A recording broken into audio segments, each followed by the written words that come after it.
Di dalam sebuah hadis, Nabi kita tercinta sallallahu alaihi wasallam bersabda, dan hadisnya sahih, diriwayatkan oleh Imam Bukhari dan Muslim, dari Abdullah bin Umar radhiyallahu anhu wa ardhahu.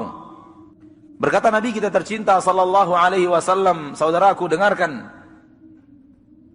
innallaha yudnil mu'min fayadha'u alaihi kanafahu wa yasturuh. Sesungguhnya Allah tabaraka wa ta'ala akan mendekatkan seorang mukmin ini pada saat hari berhisab, di mana semua hadir, yang pernah hidup di dunia hadir, malaikat-malaikat Allah hadir. Wa jaa rabbuka wal malaku saffan saffa, dan Rabbmu datang, malaikat sudah berbaris-baris. Pada hari itu dipanggil satu persatu. Satu persatu dipanggil. Menghadap Allah, ini dia makna menghadap Allah. Untuk dihisab oleh Allah. Nabi mengatakan innallaha yudnil mu'min, Allah mendekatkan orang mukmin. Wa yadha'u 'alaihi kanafah, dan meletakkan penutupnya, tirai pembatas, yasturuhu, yang akan menutup mukmin itu. Sehingga hanya ada dia dan Rabbnya. Apa yang Allah katakan kepada mukmin, penduduk mahsyar tidak ada yang tahu. Apa jawaban mukmin kepada Allah, penduduk mahsyar tidak ada yang tahu, karena Allah telah menurunkan kanafah, menurunkan penutupnya. Apa maknanya di sini yang bisa kita ambil? Yang makna yang kita ambil di sini hanya kita dan Allah. Maka latihanlah untuk hanya antum dan Allah. Hanya antum dan Allah. Latihan untuk mencari waktu untuk beribadah yang ada hanya antum dan Allah. Rajinlah sembunyikan amal saleh. Rajinlah salat tahajud di malam hari. Karena ketika antum tahajud hanya ada antum dan Allah. Di mana semua manusia tidak tahu apa yang antum kerjakan. Rajin baca Al-Quran di kesendirian. Semangat membaca Al-Quran ketika sendiri. Ketika antum sendiri, hanya antum dan Allah. Ada saatnya nanti di akhirat hanya antum dan Allah. Maka latihan di dunia, saudaraku. Jangan kita hanya beramal ketika ada orang. Setelah orang tidak ada, kita pun tinggalkan amal itu. Kalau ataupun kita kerjakan amal di saat orang tidak ada, kita bermalas-malasan. Tidak seperti semangat kita ketika ada orang lain. Latihanlah. Perbanyaklah amalan yang hanya antum dan Allah. Agar ketika nanti dipanggil menghadap Allah, Allah turunkan kanaf. Karena kita sudah rajin di dunia menghadapnya sendiri. Maka ia panggil kita pun sendiri. Kemudian Allah berkata kepadanya, "Ata'rifu dzamba kadza?" Apakah engkau tahu dosamu yang ini? "Ata'rifu dzamba kadza?" Apakah kamu tahu dosamu yang ini? Allah sebut dosa-dosa kita, saudaraku. Allah yang menyebutnya kepada kita, tidak menunggu laporan malaikat. Apakah kamu pernah melakukan ini? Apakah kamu masih ingat dosa yang ini, dosa yang ini, dosa yang ini? Dan berapa dosa kita? Berapa kita sudah melakukan maksiat kepada Allah? Fayaqul, ketika itu dia, seorang mukmin mengatakan, "Na'am, ai Rabbi." Benar, wahai Rabbku. Benar, wahai Rabbku. Setiap Allah mengatakan, bukankah engkau melakukan dosa ini? Orang mukmin menjawab, "Benar, wahai Rabbku. Benar, wahai Rabbku."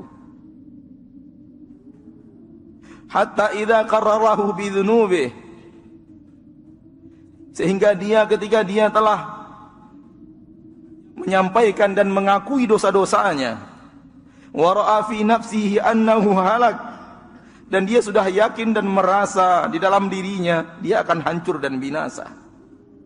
Kenapa? Karena terlalu banyak dosa yang Allah sebutkan kepadanya.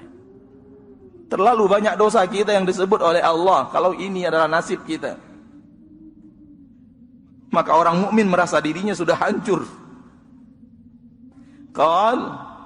Di saat dia sudah merasa hancur karena terlalu banyak dosa yang Allah sebutkan kepadanya, Allah berkata, satartuha alaika fid dunya. Aku telah menutup dosa-dosamu itu dari pandangan manusia di dunia, sehingga orang lain tidak tahu atas dosa yang kamu lakukan. Satartuha alaika fid dunya. Aku tutup dosamu itu di dunia. Wa ana aghfiruha lakal yaum. Pada hari ini aku ampuni dosa-dosamu itu.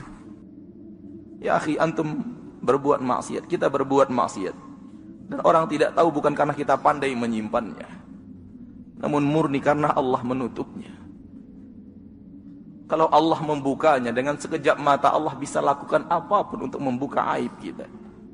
Wallahi,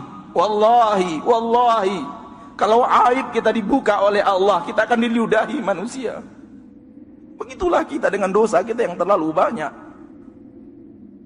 Demi Allah, tidak akan ada orang yang menghargai kita kalau orang tahu apa yang kita lakukan.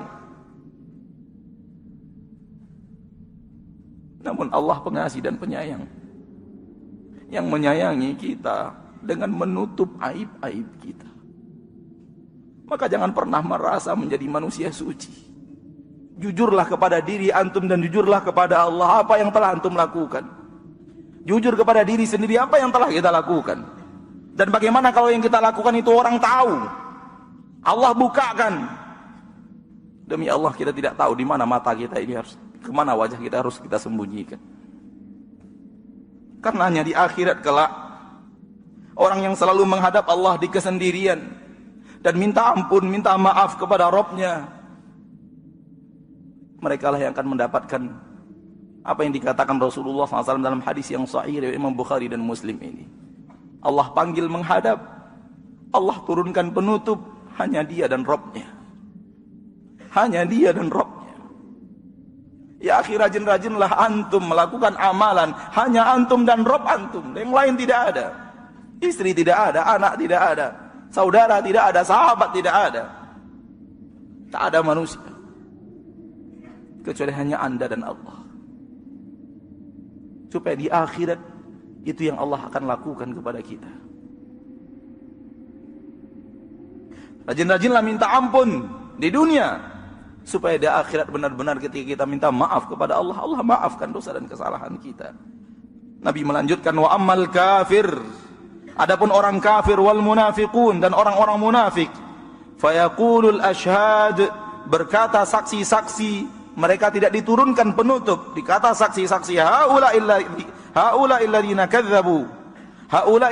kadzabu ala rabbihim, mereka orang-orang yang telah mendustakan Rabb mereka. Ala la'natullahi 'alal zalimin, ketahuilah bahwa laknat Allah untuk orang-orang yang zalim. Orang zalim, orang musyrik, orang kafir, orang munafik, yang benar-benar munafik, tidak diturunkan penutup. Allah menyampaikan kepadanya dosa-dosanya di hadapan orang ramai. Dan bukan orang ramai seramai ini, dari mulai manusia pertama Nabi Adam sampai manusia terakhir yang mati dengan datangnya hari kiamat. Mau kita letakkan di mana wajah kita ketika itu? Kalau kita yang mengalami, na'udzubillahi min dzalik. Maka lakukanlah di dunia. Lakukan di dunia. Sebelum saatnya kita ingin melakukan, namun tidak ada kesempatan untuk melakukannya.